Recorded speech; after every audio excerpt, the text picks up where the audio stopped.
Monday, December 8th, 2025. Sadly, it was the last day for us in Kyoto, and we were on our way back to Beijing. We had a schedule to fly out at 1 p.m. on the Juneo Air, which is a Chinese airline, arriving in Beijing about 5:30 p.m. and checking into the Orchid Hotel at 65 Bao Chao Hutong, Dongjing Qi, Beijing Shi, China. And it turned out to be just a fabulous selection for us. It was in a local Hutong neighborhood, and it was on what would, to Americanize, appear to be an alley, but was a major thoroughfare in the Hutong. It had some of the best food that we have ever had, and it was just lovely. So boarding the plane, though, that was an overview summary. Boarding the plane turned out to be a bigger challenge than we had anticipated. We were among the first passengers to arrive at the Juneo desk to be checked in. We handed our passports over to the woman at the counter, and she said, "You can't fly. Where's your permission to get into China?" And since we had just spent a considerable amount of time in China and then flew out of China and then were flying back, we were perplexed. She was very flustered and not able to do anything, despite our pleas and our promises that we had passports and we had approvals and we had all kinds of things. She had her passports in her hand and consulted with several other people at the counters, and they said, they just shrugged and they said, "We don't know what to do." And time went on, and pretty soon we had been the first, and then we were the last people at the counters, and it was clear that everybody had been checked in, and the plane was going to be boarding momentarily, and we still couldn't get in. She checked with, seeing our anxiety, she checked with one more person. That person flipped the last page in our passport book and said, "Well, here's their passport. Here's their approval from China. They're set to go." Gotta say, the woman was so embarrassed. She was a young woman, and she felt just terrible about what had happened. So she said, "You got to come with me. I'm going to get you in there." And she got us. I think she led us racing through the airport, through all kinds of back doors that only airport staff are supposed to use, because people were looking at it very strangely.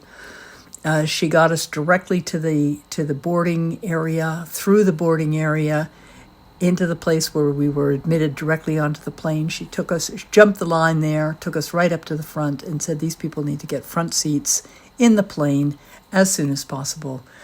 And she shook our hands and said goodbye. And we were so pleased to be sitting down on the plane to China.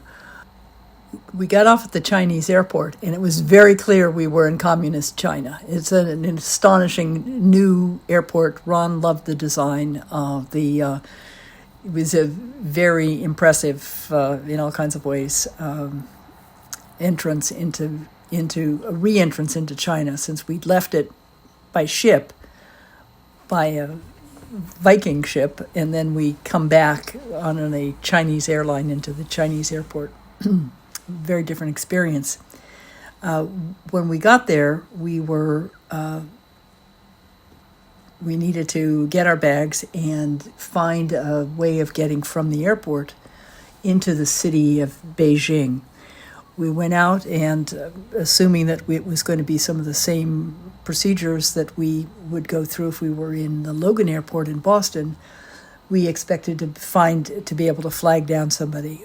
Ron is very suspicious about the driver who actually showed up to take us, but I thought he was absolutely terrific, because he got us while driving, and it was about an hour, maybe an hour and a half trip in from the airport to the the Orchid Hotel that we were staying in.